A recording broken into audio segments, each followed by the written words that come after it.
Hello, my friend. Welcome to Do Not Talk. I'm CharLee Simons here, talking to the people you're not supposed to talk to, talking about things you're not supposed to talk about. That's what I do. That's why it's called Do Not Talk. I am looking forward to introducing you to my guest today, Josh Bernstein. Are you familiar with Josh? He's made a lot of enemies in the media business. So, of course, I gravitate to those people because I got stories. But I'm going to let him tell you his story. You want to see what Josh Bernstein's all about? Check this out. Josh Bernstein. Josh Bernstein. Not Josh Bernstein. So we have Josh Bernstein. Josh Bernstein. Josh Bernstein. Josh Bernstein is going to join us. Josh Bernstein. He's the reason cry closets were invented on college campuses. More terrifying to liberals than their favorite Starbucks running out of soy milk. Oh, boy. More enraging than a transitioning snowflake being called by the wrong pronoun. Excuse me, it's ma'am. It is ma'am. What is wrong with this guy? But I do want to point out, this guy is not a nobody. This guy was on Roku TV. He had his own Roku TV channel. He has a massive audience. What is wrong with you, man? In urban cesspool, your privilege don't work here. And do you get that people say they're people for Cocoa Puffs? Like, This next fella, Josh Bernstein, who seems nice, he has his own live stream and hates Democrats. He triggers the left more than a newborn baby holding an AK-47 in a school choice rally. Here's the left's most hated conservative voice, Josh Bernstein.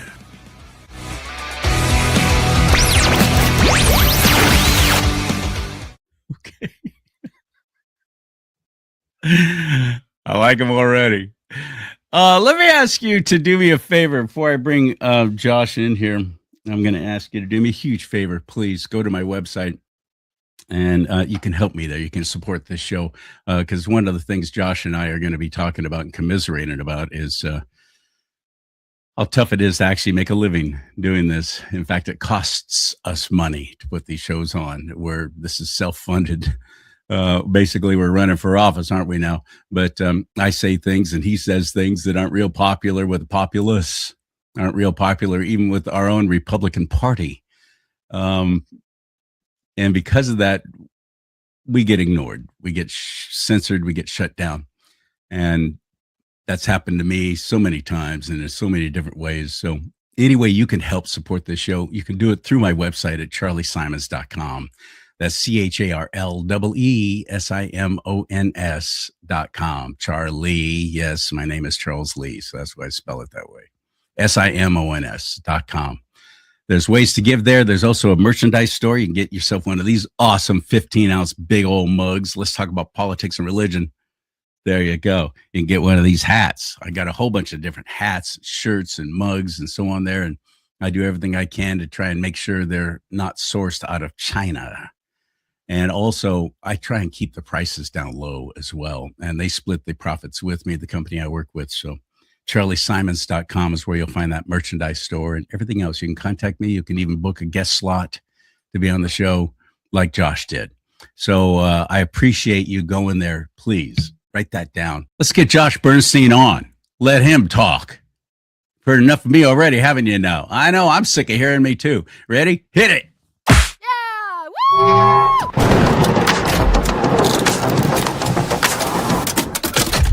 Welcome to the big old bad old broadcast. How are you, buddy?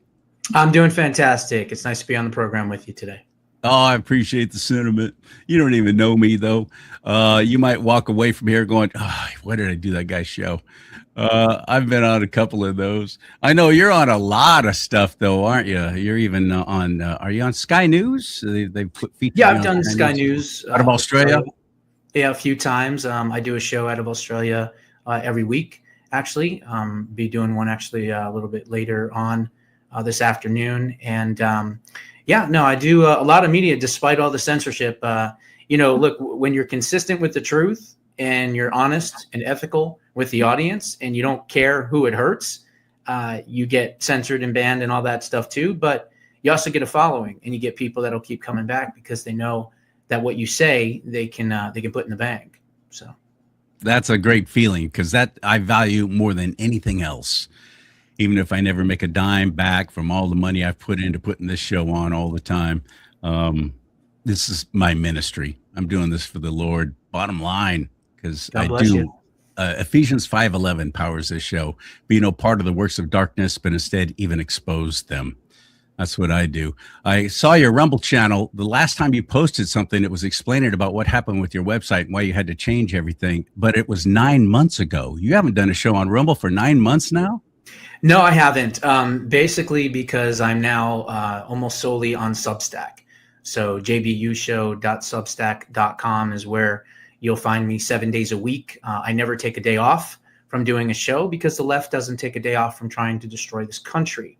And so I feel obligated, as you do, to continue to fight and defend this great country. You'll get a lot of information that you won't hear too many other places, number one. And number two, you can also get a free digital copy of my book, Preserving Liberty, Bold and Brave Solutions to Save America and Create Permanent Freedom, which was endorsed by, here's a weird mix for you, Roger Stone, good buddy of mine, great person, we all know. Alan Dershowitz, for its constitutionality, he endorsed it as well. And then the foreword was done by Congressman Paul Gosar from the Freedom Caucus. And it is a powerful book. It's a very easy read, 150 pages, but you'll need a yellow highlighter in your hand. And you'll need probably some water to keep your mouth dry from dropping all the time from the information that is in the book. There are sections where I use the FBI and CIA's emails to make points, not just in the reference section, but in the actual pages of the book as well. And so I kind of go through different things to help us preserve our liberty. If you love what President Trump is doing and all the wonderful things that he's accomplished, you'll love this book, because it's kind of like Project 2025 if it was an 8-foot tall Bigfoot, basically, chock full of information, but also solutions to a lot of our issues and a lot of our problems. So we can talk about that. We can talk about pretty much anything you want. I put all my eggs into the Rumble basket. I say thank God for Rumble, because YouTube has deleted so many of my pages and doxed me and shut me down. And I've got 2 strikes against me and 1 more. They're going to pull the whole dang thing. Facebook pulled all my pages this past summer. Every single one of them. I'm deleted from the platform. I can't even start another Facebook page, and Instagram, which is, of course, owned by Facebook. I'm just gone. 40,000 people. Boom. Suddenly I'm out of their life. And it's been a struggle. I'll tell you that right now. I watched my numbers drop dramatically on Rumble because I had no way of letting all these people know, hey, I got a new show up. And we suck at subscribing.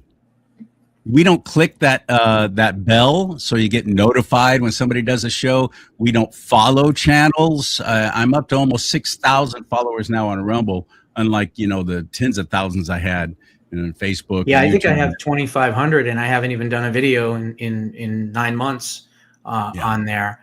But look, we've all experienced lots of interesting things that have happened. A lot of people like to say that I'm one of the GOATs, as far as the OGs of censorship, me, Alex Jones, Laura Loomer, a few others. And what happened with me is 2 weeks before the 2020 election, I was showing votes being switched live on CNN in the Matt Bevin, Andy Beshear, Kentucky governor's race.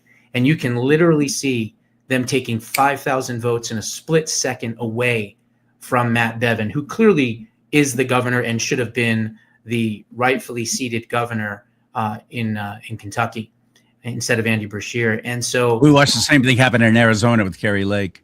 Absolutely, without a doubt. I've interviewed her a bunch of times on my show, and there's no question that they stole that as well. But here's the thing. So after that video came out, it had about 980,000 views in less than 36 hours. And YouTube literally took both my channels down immediately from that. So I lost, I don't know, 450,000 people almost instantly. And then from there, about a week later, if you remember, you'll have to go back into the memory bank, but James O'Keefe, who I've also interviewed a couple of years back, he was doing a show and an expose, if you will, in Minneapolis, where he's right now today just dropped an absolute bombshell, which maybe we can talk about later. But back then, this was in the lead up to the election, and he was exposing how the chief of staff that worked for Ilhan Omar, or her real name, Ilhan Noor Saeed Elmi, that person was running a ballot harvesting operation out of Little Mogadishu, which is the St. Paul, Minneapolis, Minnesota Leering Center area, if you will. Little Minnesota. Exactly. And so from that, I exposed her, where she came from. You see, the lie about Ilhan Omar, and here's the thing, I'm exposing her back in 2019.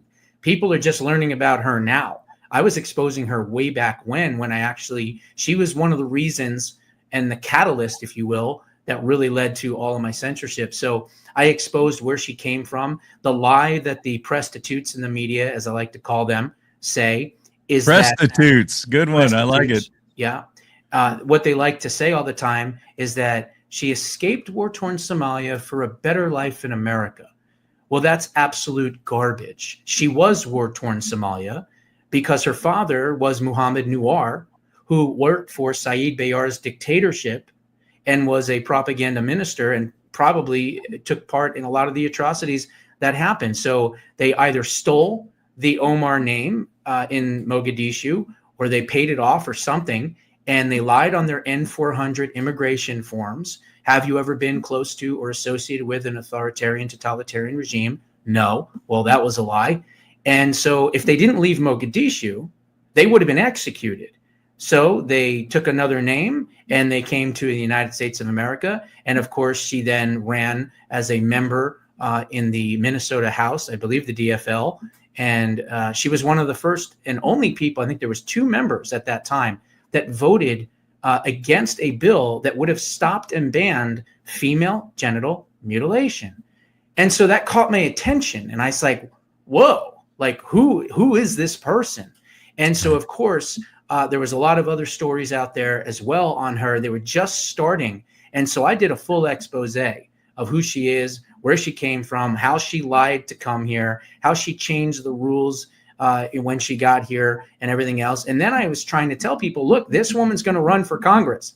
Okay. She's going to run for Congress. And by the way, I don't know if people know this. It's kind of a side thing, but Alexandria Ocasio-Cortez, or as I like to call her, Dumbelina, Rashida Tlaib, and of course, Ilhan Omar and Ayanna Pressley. Do anybody know how they got to Congress? They are the equivalent of the political Spice Girls. Okay, that's what they are. They ran with a group called the Justice Democrats, and the Justice Democrats put them up. They actually did a casting call of 10,000 people, and they picked AOC to run for that seat in New York. Then they said, well, we need a Muslim woman. They found Ilhan. Oh, well, we need a black woman. They found Ayanna Pressley. And then they needed a Palestinian woman. They found Rashida Tlaib. So the entire squad was the equivalent of the political Spice Girls. That's why she has no experience. That's why she doesn't know what she's doing. And that's how they got to Congress. They put money behind them, and they ran these socialist, communist, Islamists into Congress. But that's a little bit of a side note. So getting back to where I was, explaining all of the details of who she is and the lie about her, I said she should be arrested. She should be investigated. She should be indicted. She should be prosecuted, arrested, and either found guilty and sent to jail forever, or better yet, the E word, executed. Well, that's all I had to say. Josh Bernstein calls for the execution of Congresswoman Ilhan Omar. It was everywhere. MSNBC was covering it. CNN, everyone was covering it. I even had that. By the way, is still on the books. That, by the way, is still on the books as punishment for tyranny. Yeah, exactly. And so it's still on the books. You're absolutely right. It is. It's USC 182381, which is treason, and clearly she is a treasonous individual. And so from that, after that went out, I mean, I even had like Geraldo Rivera saying at FBI, arrest this punk and everything else. It's crazy. She retweets it at the time to all of her supporters, millions of people, and they all started to go and attack the support. So support at Amazon Prime. I had an Amazon Prime television show. Support at Roku Television. I had a TV show and channel on Roku that was doing great. Support at YouTube. Support at Twitter. Support at Patreon. Support at LinkedIn. I was literally ghosted in about 36 hours from everything. I went from millions and millions and millions of views and followers to literally nothing overnight. And so from that, I was like, holy cow, what am I going to do now? So I started a website and I called it JoshBernsteinUncensored.com because I'm defiant, right? And eventually I shortened it to JBU Show. And I had it for about 5 years. And I did pretty well. It was a subscription-based website, but the amount of security that I had to pay in 5 years was about $164,000. I had 37 DDoS attacks alone. I was attacked by China. I'm sorry. 37 what attacks? DDoS attacks. Those are full blunt force trauma attacks where they break through firewalls and everything else. Put it this way, I actually, at the end of my website, I had 14 levels of security. I had the same type of security that the infrastructure of the government of Norway had, okay? Or Bank of America or Walmart or one of those companies, which, again, was illegal, basically. I wasn't supposed to have that type of insurance. And that cost money. I did. Oh, it cost thousands and thousands of dollars. So put that into perspective. For an American citizen born here, raised here on the East Coast, okay, for me to speak freely after all of that censorship, I had to rely on 24/7 security in another country just to get my message out. So that's kind of the 50,000-foot view of what happened to me and some of my censorship. And that's one of the reasons why eventually I got an opportunity to write my book to try to break through some of that censorship. But it's been tough. But you know what? If you're not over the target, then then what are you doing? I have a famous quote in A to Z Quotes that says, I want to be loved by millions and I want to be hated by the same amount, because honestly, who wants to be moderately accepted and loved by everyone? I always say that too. There's people that if they were my friends, I would figure I'm doing something wrong. Yeah. I don't want them as friends. I fully get that. And I understand your plight. And you've been doing this a long time. I've been a radio and television broadcaster all my life. I didn't get into the podcasting thing until about 4.5-5 years ago. So I'm new to the game even still. But you've been on and you've been doing this for, good heavens, how many years? I'm going into my 14th year. I started in 2012, right around there. And I wrote for Breitbart. I wrote for the Tea Party Tribune. I wrote for a couple of other smaller publications. And somebody reached out to me on Facebook when I was still there. And they said, Josh, I really like your articles. Have you ever thought about doing radio? And I said, no, not really, but I wouldn't mind trying it. And so this is back in the blog talk days, right? Almost dial-up, if you remember. I remember I was also on Ustream for a while. That's how long ago this was. Ustream. Yeah, exactly. So I started a blog talk radio show with a gal in Mississippi, and she was a Southern Baptist, and she was very polite and proper and sweet. And I was the rigid. Did she ever say "bless your heart" to you? Because that's not a compliment, many by times. the way. Yeah, well, I don't know. Maybe she did. Maybe she didn't. I don't know. But so I ended up doing a show with her, and she was the Southern Baptist, the sweet, the nice one, and I was the rougher, tougher, more rigid New Jersey type, East Coaster kind of thing. And what ended up happening was it was called the Grit and Grace Show. And we did it for about 10 months and it got pretty popular. But at about maybe the 9-10th month mark, I realized that nobody knew who Josh Bernstein was and nobody knew who this other person was. I don't want to just out who she was. People can look it up and find it themselves. And I realized I'm branding the wrong thing here. I'm branding something called Grit and Grace that no one even really, they know that, but they don't know the person behind it. So we parted our ways eventually. And I decided if I'm going to do a show on my own, then I'm going to do a show and I'm going to use my name. I'm going to brand myself. And that's exactly what I did. And I was on LinkedIn. And back in the old days, in the Wild West, if you will, of social media, you could post anything, anywhere, all the time. You never got censored. It was fine. It was great. You could build your audience. It was wonderful, right? Well, I got a call from somebody that saw one of my shows on LinkedIn. And it turns out that this gentleman was the general manager for what's known as Star Worldwide Networks out of Scottsdale, Arizona. And it turns out that he reached out to me and he said, hey, I really like your show. I'd like to get your show in front of Dave. And I said, Dave who? And they said, Dave Pratt. And I said, the morning mayor, Dave Pratt? Like the famous Dave Pratt, who's in the Radio Hall of Fame in Arizona? He's like, yeah. I'm like, how do you know him? He's like, well, I'm his general manager. And I was like, oh, okay. So long story short, I was working for Voice of America, I'm sorry, Voice America, not Voice of America. So the guy that had that company and that name was pretty sharp guy, because I'm sure he got a lot of overflow from Voice of America, if you know what I mean. And I was a producer for them, but honestly, I wasn't. It was just a glorified phone jockey where I was selling, like radio shows to like authors and stuff like that. I wasn't really doing production work. Long story short, I go in and meet with Dave Pratt, the morning mayor, Dave Pratt. And he's like, Josh, I really like your show. I like everything you're doing. And at the time, he was trying to sell me a show because he knew that I was working at this other company. And I said, well, look, I don't have the money to do that and this and that. And he goes, well, I tell you what, why don't you come work for me and you can sell, shows for me, and I'll give you a free show twice a week. And we'll put you in a real studio and you can do your own show and then you can work with me. And I was like, wow. Producers, engineers, the whole bit. Absolutely. So I ended up doing that. And at one point, after about maybe 4 or 5 months, he wanted to break into video, right? This isn't kind of in the beginning. We're really going way back here. Yeah. And because I was working for CBS at the time, CBS Radio, and we were live streaming the show, and corporate came down and said, we can't figure out a way to make money on live streaming, so we're pulling it. Oh, geez, imagine that. That's why CBS is in, and all the networks are where they are now, because they're just that stupid. So they pulled all presence off of the internet right when it was starting to build. Dumb. Wow, that's unreal.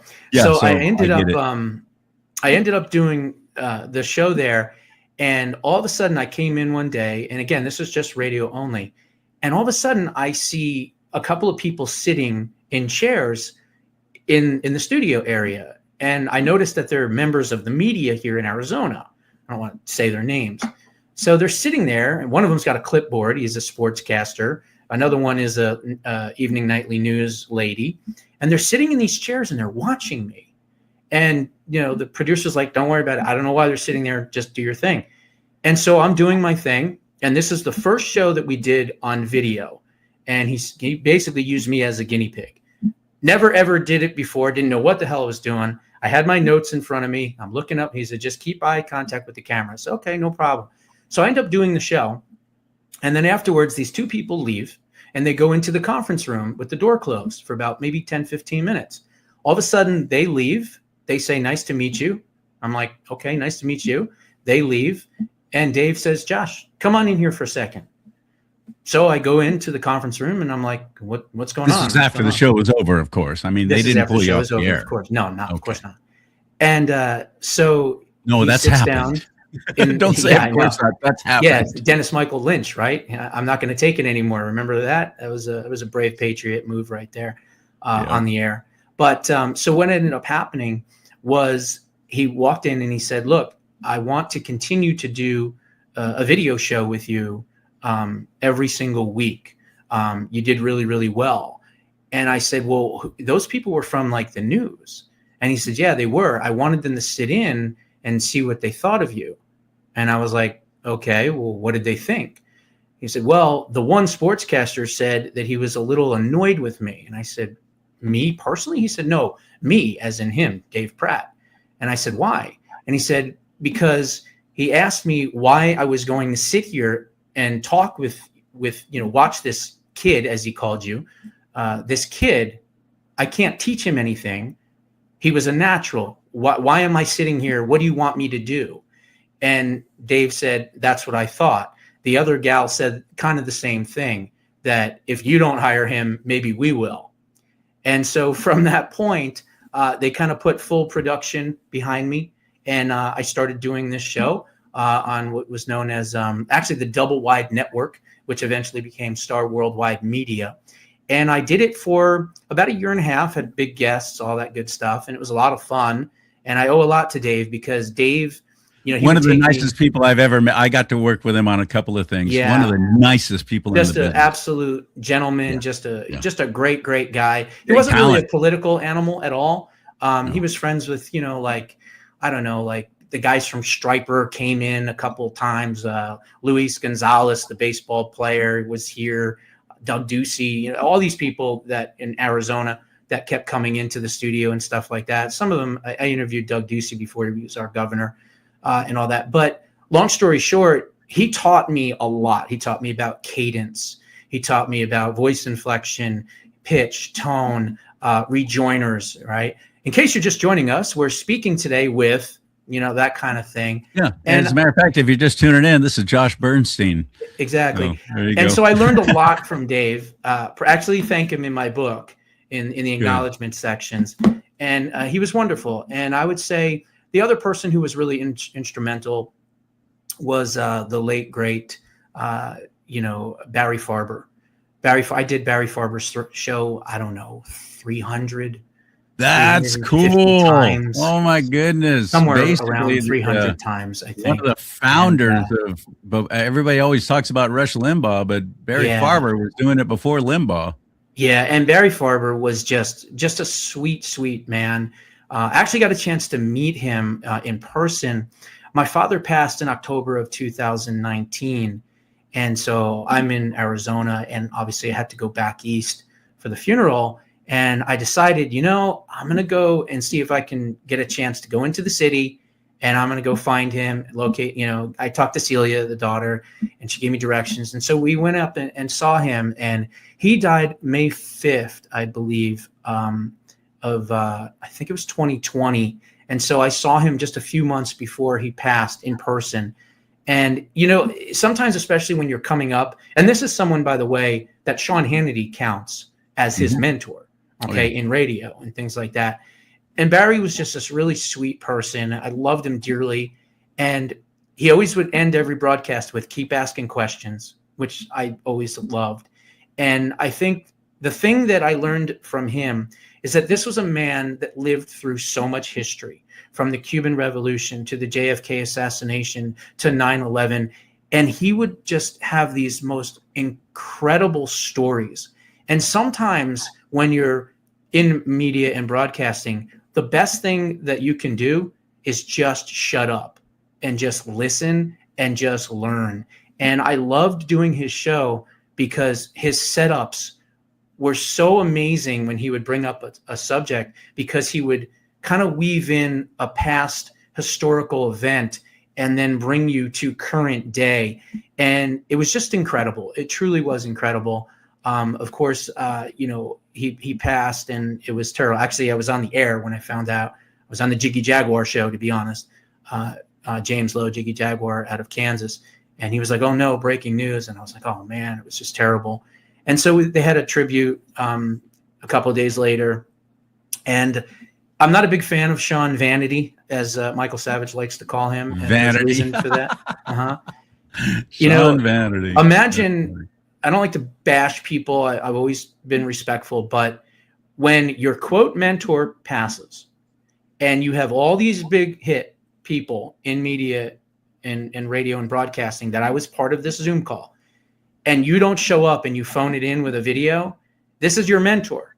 I don't care how busy you are. This was your mentor. You come on to the live broadcast. And he didn't do that. I don't know why he didn't do that. I was there. There was many other big hitters in industry, you know, top 100 people, everything. And it was a tribute to Barry. And so I'll never really, that never will sit right. You know what I mean? With him not showing up for that.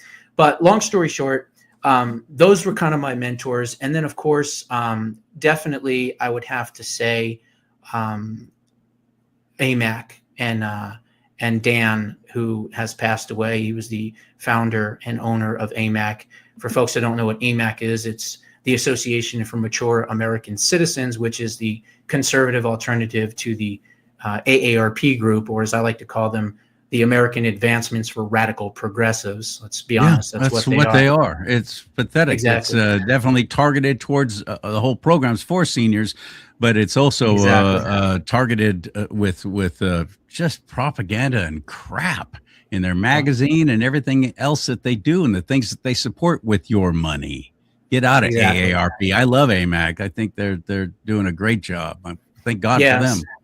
So I ended up interviewing Dan at one point, and I was working with a group called Special Guests, and they were putting people on my show and things like that.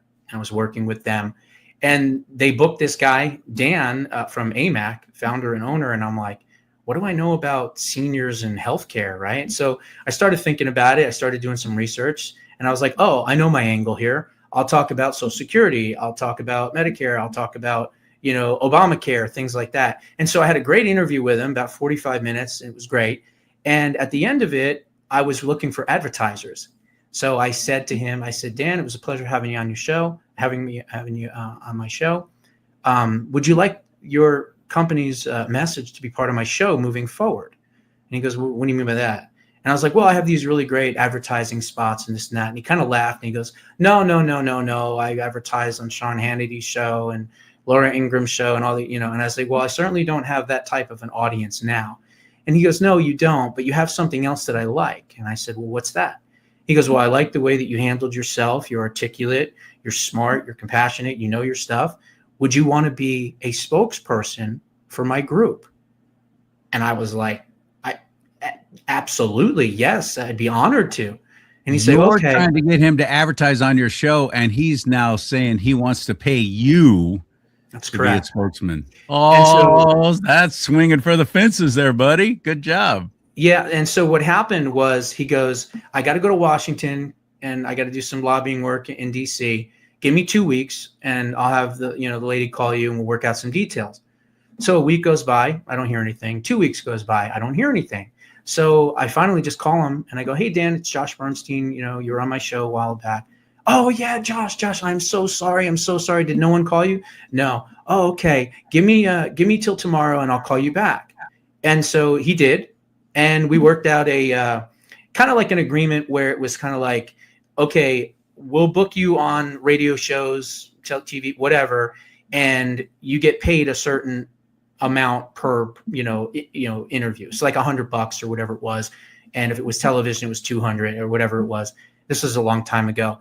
And so all I had to do was talk about AMAC and then give out the phone number and free memberships. I think it was 1-800-262-2883. I don't remember. It's been a long time. Maybe that's it. Maybe it's not.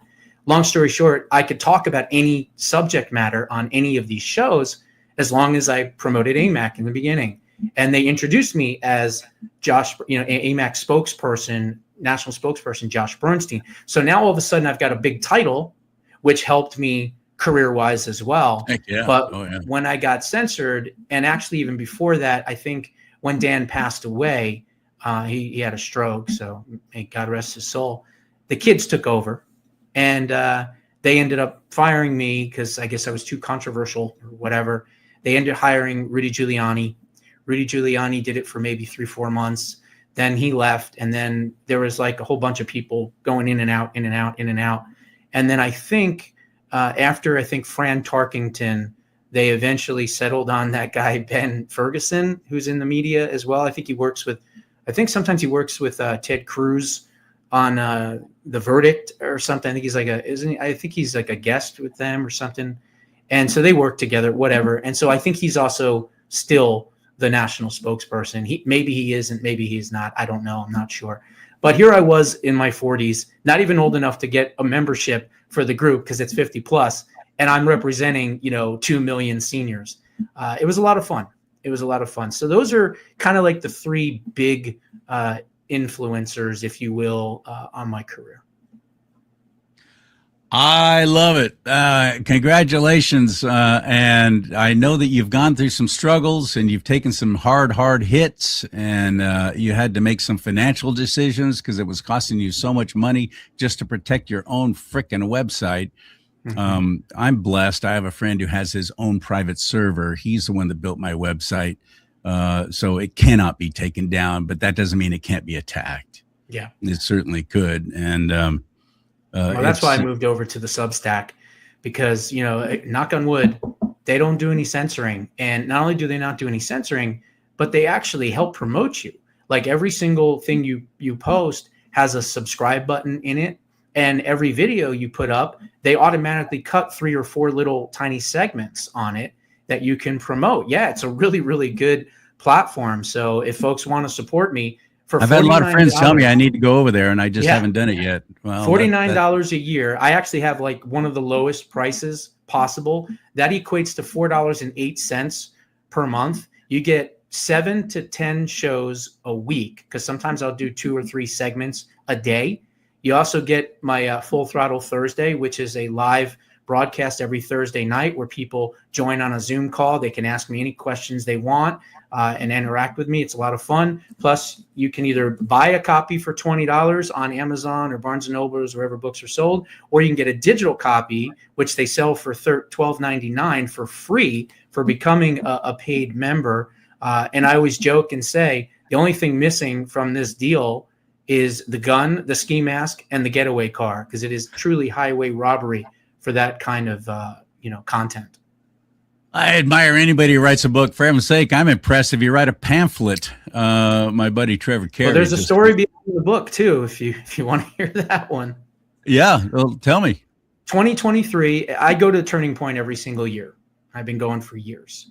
And in 2023, I just decided, I'm going to take myself, go with my wife, and I'll bring, my security guy just in case, whatever. And I'm just going to go on Saturday. I'm not going to go Friday. I'm just going to go Saturday. Let's just see what happens, right? So I go there, and if you haven't been in a few years, it is huge. I mean, the vendors used to be in the hallway where Media Row was.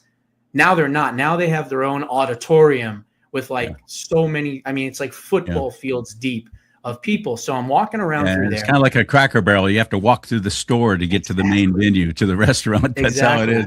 I was at the People's Convention in Detroit with Turning Point, and he's right. I've never seen, they turned that entire convention center. There wasn't a space on the wall, I don't think, that wasn't covered up in some way, including the big giant pillars with Turning Point stuff and pictures of Charlie Kirk and everything else. Yeah. It was so good. Yeah, I was in the one in Phoenix just a month or so ago. Yeah, I wanted to go to that.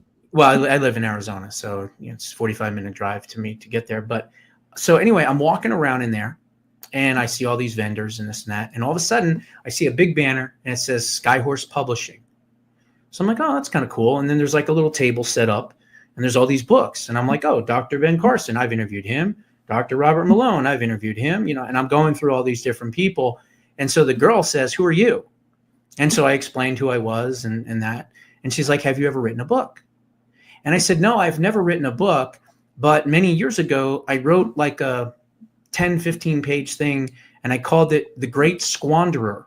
And it was about Barack Obama, having an opportunity, being the first Black president, to not be divisive and race baiting and all that, and actually be a better candidate and better person to bring the country together. Right, exactly. And I said, but it's really not timely now.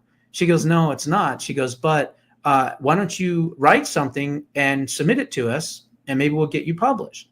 And I said, oh, okay, maybe I'll do that. So I get home, and I've known AJ Rice for years, over 10 years. If you don't know who that is, do you know who AJ Rice is from Publius PR? Absolutely. Yes, I've had him on. Great guy. Love him to death. He really is. Good friend of mine. A lot of big guests I've gotten through the years from him, so I'm very thankful of that. Anyway, he sent me a PR statement, like, how you get all these PR statements for different shows. And all of a sudden I see Tony Lyons, and it says RFK Jr. 2024 PAC president, and then / owner of Skyhorse Publishing. And I went, wait a minute. So I grab my business cards, I'm flipping through, and I go, Rachel Marble, And then I went, Tony Lyons, owner. I said, holy cow. I called AJ. I said, AJ, you got to get Tony on right away.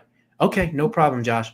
So I get him on the show, and we're talking about RFK Jr.'s campaign and all that. And I talked to him about, Skyhorse, of course, and off the air, because I didn't want to do that on the air. I would never do that. But off the air, my goal was to say, hey, I wrote something called Preserving Liberty. Can I send it directly to you? And he was like, yeah, sure, no problem. But once again, like with AMAC, he threw a wrench in things. He then offered to kind of hire me to interview his guests every Friday because he liked the interview. He was impressed or whatever. So I'm like, okay, I'd be happy to do that.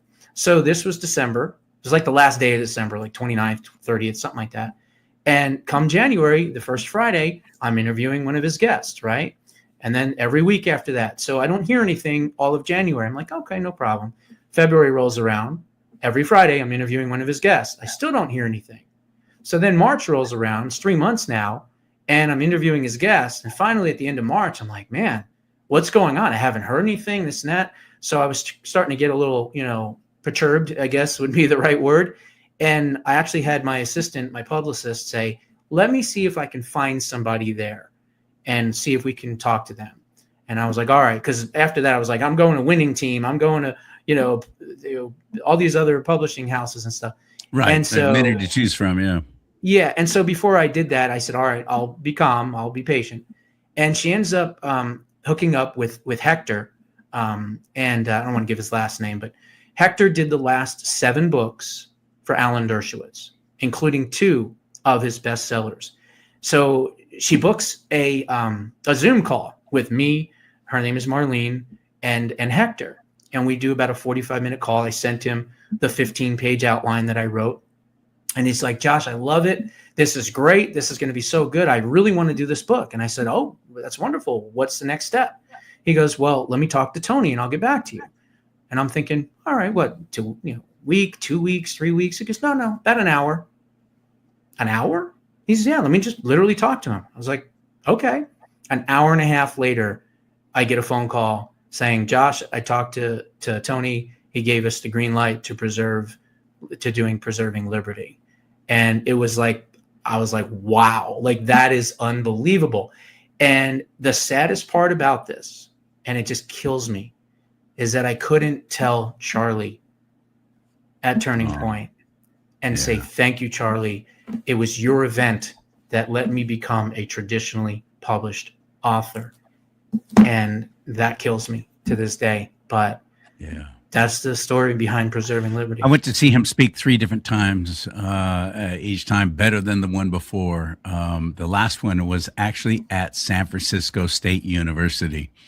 And the police department actually did an extraordinary job of keeping the protesters away.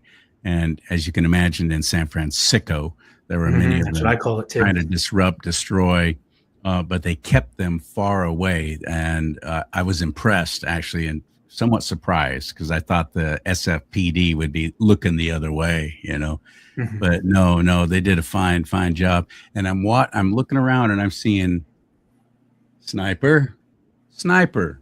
Well, sniper. They were all around. Now, I don't know if that was SFPD or if that was CharLee's security detail, but they had everything covered. What happened in Utah? And that whole thing is so suspect to me, buddy. Why did his shirt move? If it's a 30-06, you're going to be getting a gigantic exit wound. That's not going to be stopped by a neck muscle. That whole thing is so completely weird. What do you know about that? What are your thoughts on that? The killing of Charlie Kirk? Well, the one guy that they said was, quote, doing hand signals and all that wasn't the case. That was his pastor. Actually, he came out and did a video afterwards, said that he was in the SUV with him and everything else. Look, the kid was a good shot, I think. I don't believe there was another shooter. I know there's a lot of conspiracies out there. Obviously, they found the gun and everything else. And here's the thing.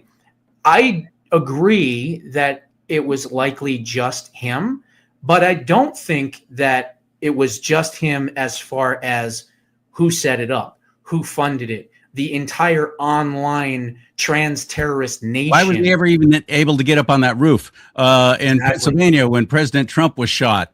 Obviously, there was some dirty there's no question there. that was a Things were patsy. allowed. They looked the other way. Something was completely nefarious with that as well. How did he have access to that roof? Exactly. No, look, as far as the Butler assassination attempt, look, if I was President Trump, and I've been saying this for the longest time, I would have put my hand on the Bible, sworn in, President of the United States, and I would have told my team, all right, I want to know by midnight tonight who tried to kill me. I don't care what you have to do. You get me that information by tonight. I want to know right now. Where is the urgency to find out who tried to blow your head off, basically? I know. Right? I don't understand that. It doesn't make any sense to me at all. And the media's moved on. I mean, they moved on. I have a feeling I know who was behind it, and I don't want to say publicly. Maybe you can ask me off the air. But if you think about the relationship between Cheadle and another individual, and who was in charge of the scheduling, and the fact that it was done in a wooded area, with all these different rooftops, I mean, it clearly points, I think, to one individual. But I don't want to. I'll leave it at that. I wish you would say it. I'm not going to say it because I don't know why. Why would you not? Because I don't want to get sued by accusing this one, person in particular. So all you have to do, the trick. You've been in the media long enough. You just say allegedly. Allegedly. Yeah. Well, allegedly. Then I think it all leads to who was in charge of security for the Secret Service. Cheadle. Right? That wasn't even the A team either. That was the B team. The B team was purposely put in. So allegedly, it might have been.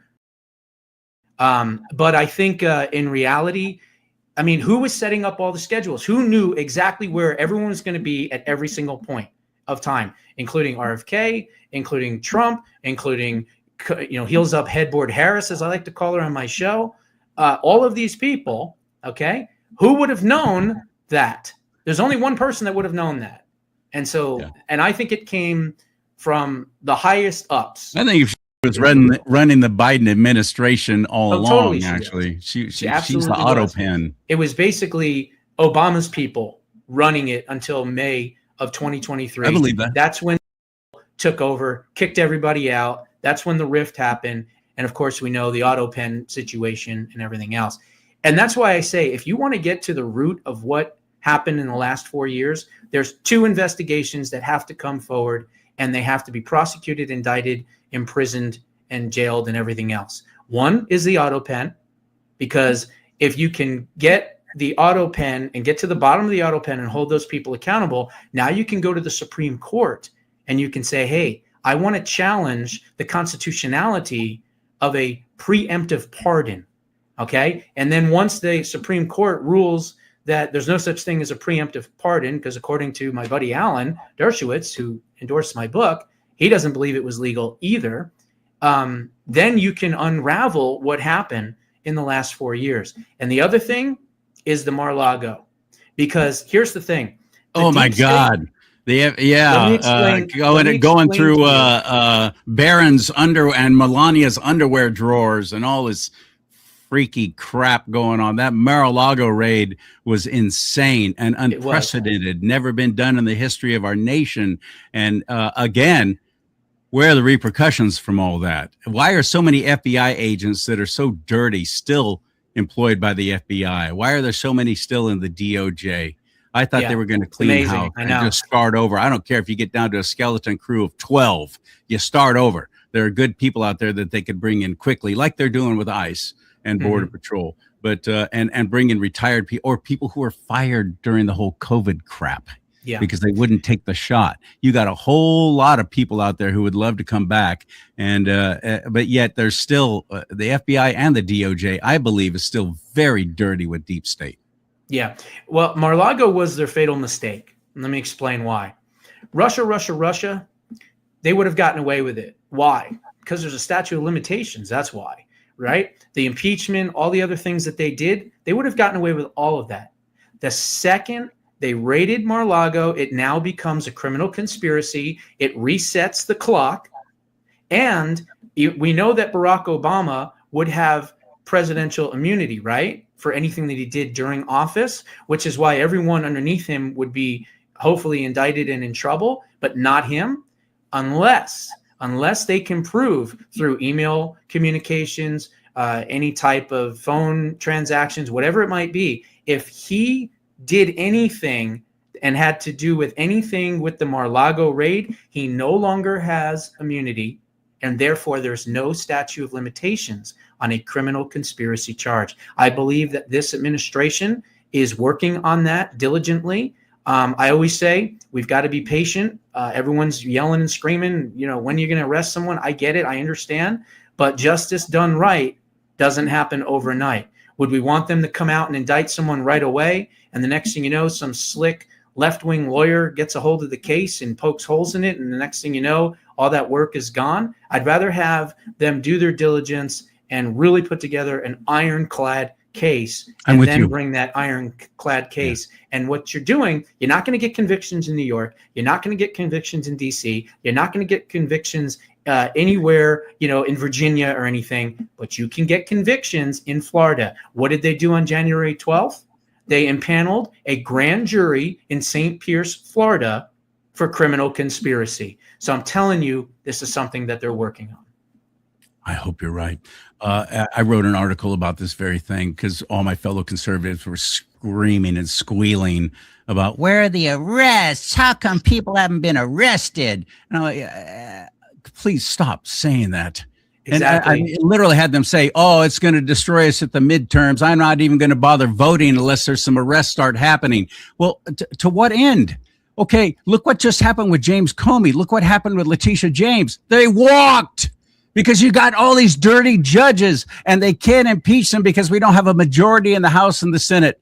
We got to have that at the midterms. And everybody's saying now with the Minnesota thing going on, it's hurt Trump so badly, we're going to lose dramatically at the midterms. Well, you fellow Republicans suck at even showing up for voting in the midterms and in the primary. So sit down and shut up unless you're going to actually get involved and start getting people registered to vote and start getting them to show up for the primaries coming up this summer.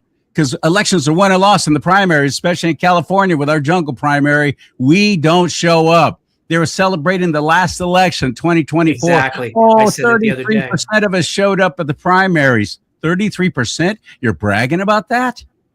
It's in the team. Look, I said this before, and I'll say it again. If we're not patient, we're going to vote ourselves into communism, okay? Because these people are bloodthirsty, clearly. They will do anything. They will kill, murder, rape, pillage to get back into power. You don't think they're not upset about illegal immigrants? They don't care that illegal immigrants are being arrested. You know what they're upset about? Their illegal voter base is being ripped out by the roots. So what they're not undocumented workers, they're undocumented Democrats. Exactly. So what I say is if we want to maintain power, we have to win those midterms. And one of the best ways to do it is for President Trump to avoid the government shutdown by doing another budget reconciliation bill. Because here's the thing. How was the one big beautiful bill signed into law? It was done through reconciliation. We only need 51 votes, right? You get the majority, you get Vance to step in. He's the tiebreaker. And now we have the one big beautiful bill. We need one more of those. You need to add the SAVE Act. You need to nuke the filibuster. I've been on the fence about the filibuster, but after watching the Minneapolis just absolute civil war insurrection that James O'Keefe just dropped about an hour ago, there's no question that we have to nuke the filibuster. We have an opportunity to dismantle and destroy the left in America right now, and we have to take that chance because, God forbid, if they win in 2028, they're going to nuke it. They're going to pass H.R. 1, which will federalize our elections. They're going to, do statehood for Puerto Rico, probably Greenland, probably, Mariana Island. Who knows what they're capable of doing? You're going to have 14, 15, 18 judges on the court. I'm telling you, it all comes down to this, because if we don't do it now, they're going to do it to us. And it's no longer about a peaceful transition of power, not on our part, on their part. And they don't believe in that anymore. And clearly, when you watch the Minneapolis video, you'll see what I'm talking about, because it is unbelievable how evil and, just abhorrent these people are. I mean, they're not even, they're like demons. They're literally like demons. They are demonized. They are doing the devil's work. They remind me of jihadists. They are. Because jihadists are willing to die for their cause, right? They're suicide bombers, whatever. These people are the same way. They're martyring themselves in front of ICE to affect change and getting Republicans to say, wow, gee, maybe these tactics are a little too strong. Are you kidding me? I want $1 billion to spend on ICE, $1 billion. That's what I want through a budget reconciliation bill. I want them to go from Hawaii to Alaska and everywhere in between, every single state, every single blue state community area.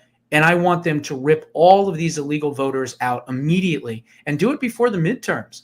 Because our own Republicans say, well, they need to be arresting. Last night, a conservative friend of mine was going, well, they need to only be really targeting the ones who have committed crimes. Everyone that's illegal is a criminal. As far as thank you. The word illegal alien, Chris Cuomo. The word illegal alien tells you exactly they have broke. And then Don Lemon going, well, it's just a misdemeanor. Is misdemeanor not a law?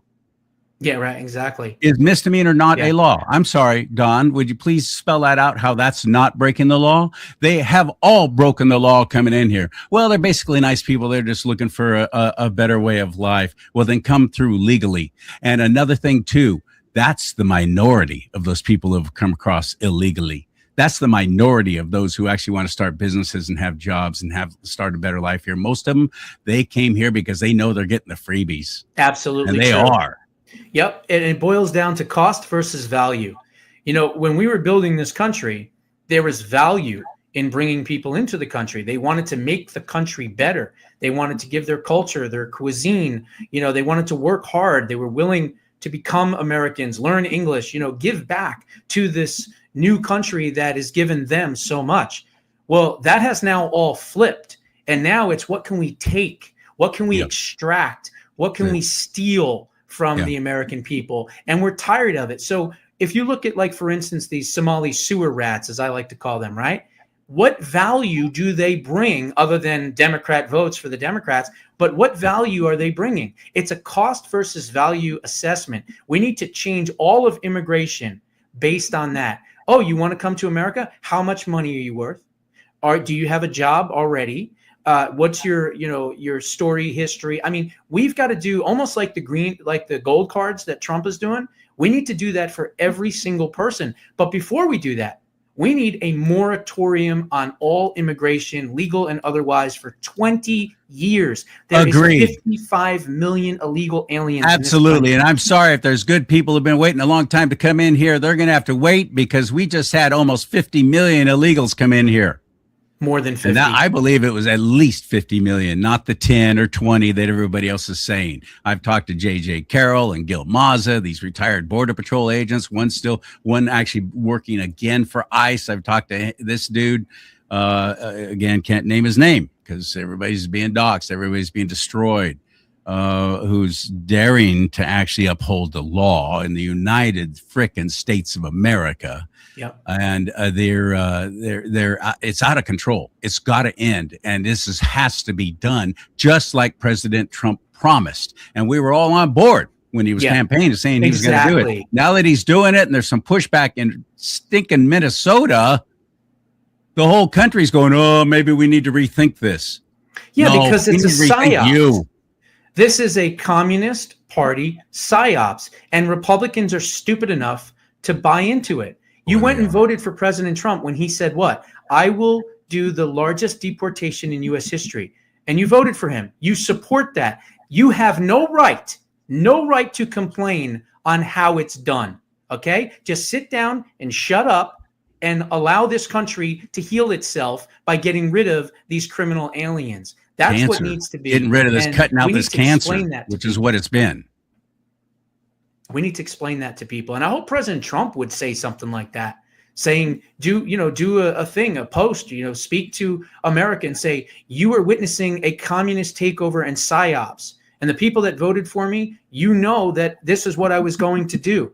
Now you're complaining on how I get it done. You're falling for it. Don't be stupid. Tell And they're the also American complaining that people President Trump is concentrating too much on world things instead of concentrating on the United States. I'm Listen, okay with that. I'm okay with that. Let me explain. so am why. I, because the things they were trying to instigate and start World War III. That was part of the 16-year plan. How many Republicans even know about the 16-year plan? What can you do to educate people about this plan? This was an Obama-Clinton thing. And of course, their communist ties. The 16-year plan. What can you tell everybody about that to please educate them? Well, clearly that's what it was. I mean, it was going to be Hillary Clinton for 8 years, and after Barack Obama, and then another communist, and eventually take over everything. But look, you brought up a good point, and I want to kind of explain this. Okay, a lot of people are complaining. Concentrate here domestically. We don't care about the rest of the world. Let me explain why that is wrong. Let's just say, for argument's sake, that we didn't just make a deal to get Greenland. We didn't just extract Maduro with new types of weapons that literally discombobulated everything, according to President Trump and some of the people that were guarding Maduro. Not a shot was fired. I can explain that in a minute. We didn't, just put all these tariffs on all these countries. Let's just say that we only did domestic, and we didn't do anything about that. And we have a great economy, and everything's doing hunky-dory. We're doing fantastic. And God forbid, in 2028, we lose, and we still have China, and we still have Iran, and we still have Maduro, and we still have Cuba. Why would you want that? How about destroy the mechanisms that are the impediment to world peace now, and then eventually get to the domestic stuff? I mean, you got to understand something. With Venezuela, okay, let me explain this real quick. Venezuela was number one in crude oil reserves, 302 billion. Okay, and China was counting on that.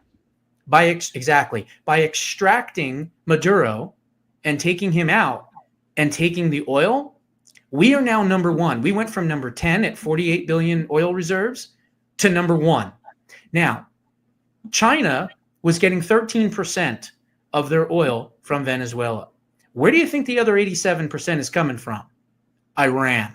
Iran is number three. You've got Saudi Arabia, and number three at 209 billion crude oil reserves is Iran. So if the Iranian regime falls, which I believe it will very, very shortly, and you take that oil plus America's already 48, plus the 302 and the 209, you are now talking 560 billion crude oil reserves for the United States, far and away the most powerful country now when it comes to oil. And every single country in the world has to obey us and buy oil from us. That is the power structure that President Trump and his vision for this country and this world is putting forward. And getting Greenland was huge, because Greenland, look, you've got 80% of Greenland that's under ice. Only 20% of the people live, 57,000 people. I mean, Ohio State University has more students, okay, than the entire country of Greenland. And Nuuk, N-U-U-K, is the capital, and that's where all the people live, okay? So if you secure that, and remember, there was the agreement after World War II. Actually, I should say during World War II, here's what happened. The Nazis invaded Denmark. And, of course, the Denmark was like ungunned. I mean, they couldn't handle it, right? So they reached out to the United States and said, hey, we need help here. We then went into Denmark and pushed the Nazis out. Okay. And what happened from that point is we signed an agreement in 1951 allowing us to secure the airspace and build military bases in Greenland.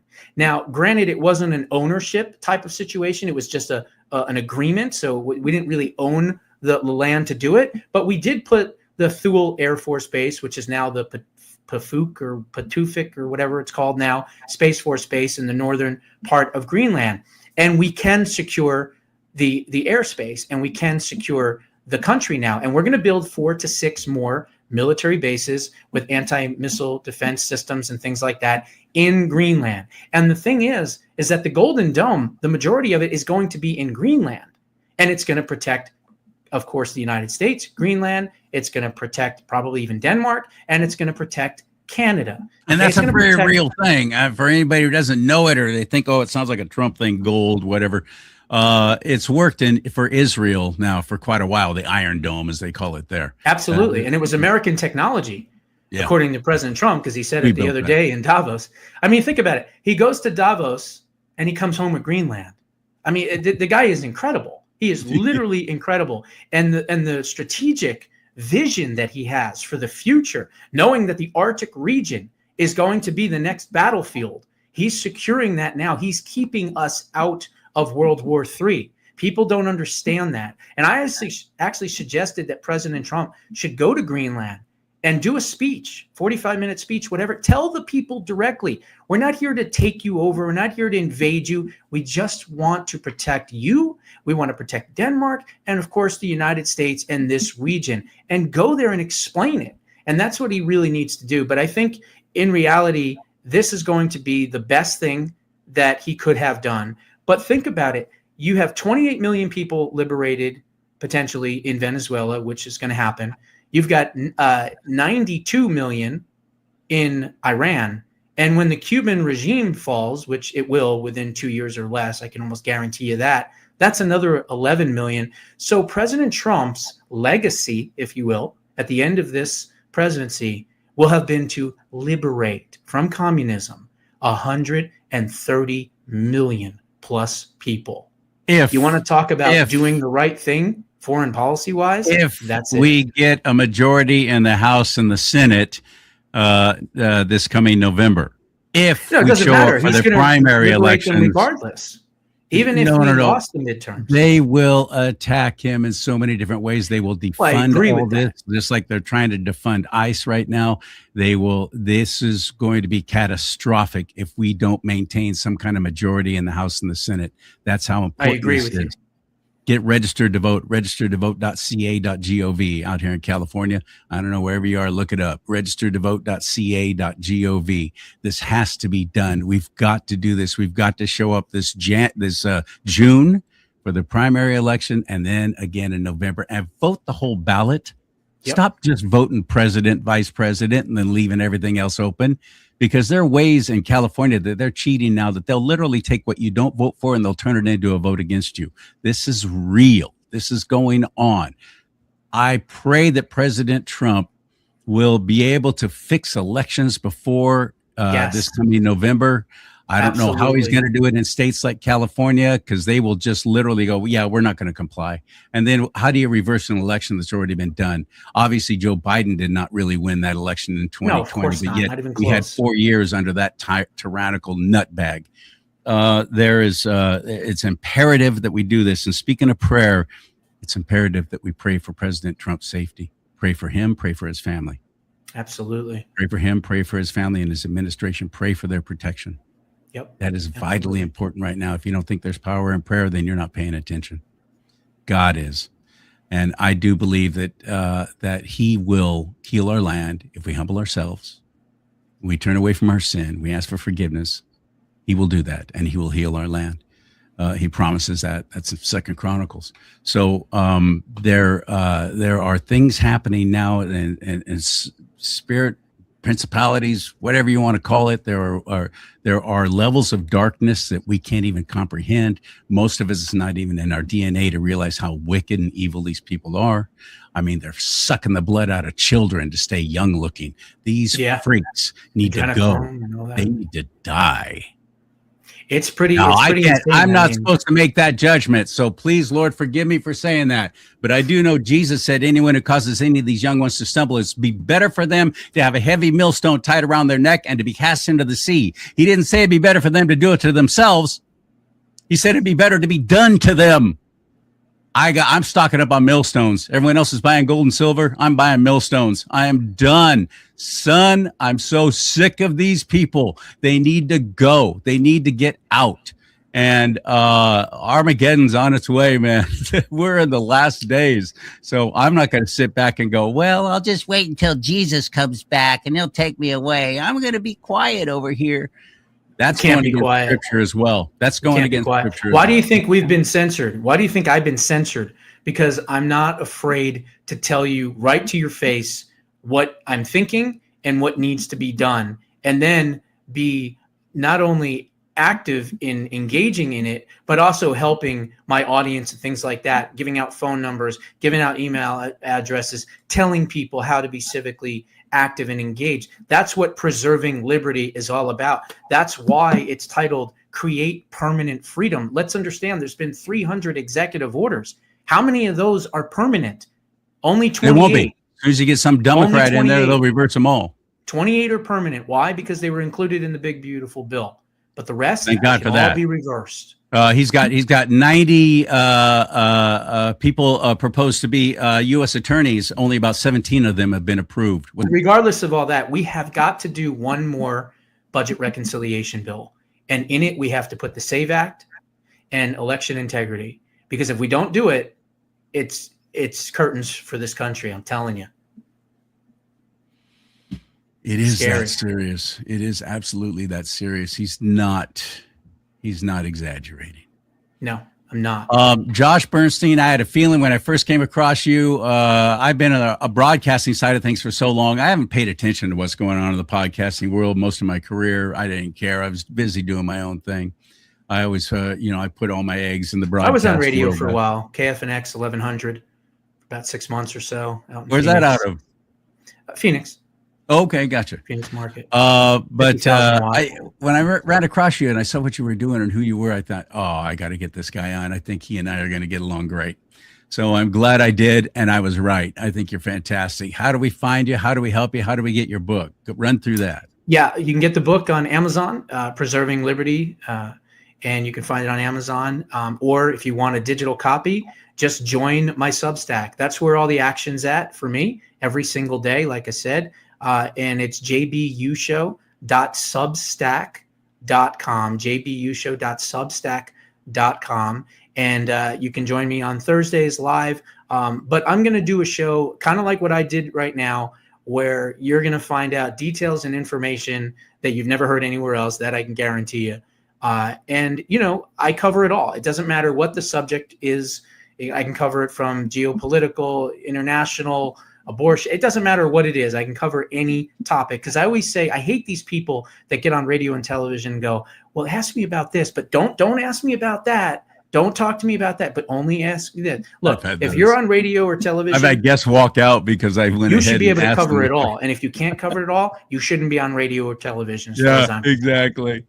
Oh man, I really enjoyed talking with you, Josh Bernstein. Thank you so much for your time. Would you come back on the show any again? Topic, and I mean that. I was just going to ask, will you come back on the show again? Absolutely. I said that to Dr. Drew, and he did a little thing after I got off the air, and he goes, "Wow, I really like that. Anytime, any topic. I'm going to have him back on." So, and I mean it. Anytime, any topic, and with short notice. I don't have notes with me, and I didn't write stuff down or anything. This is, if you don't have the knowledge, you shouldn't be on the air, as far as I'm concerned. And Brian Williams from Embassy Nightly News. Yeah, you're Brian on his hit what list. What a putz that guy is. You're so on his what hit happened list.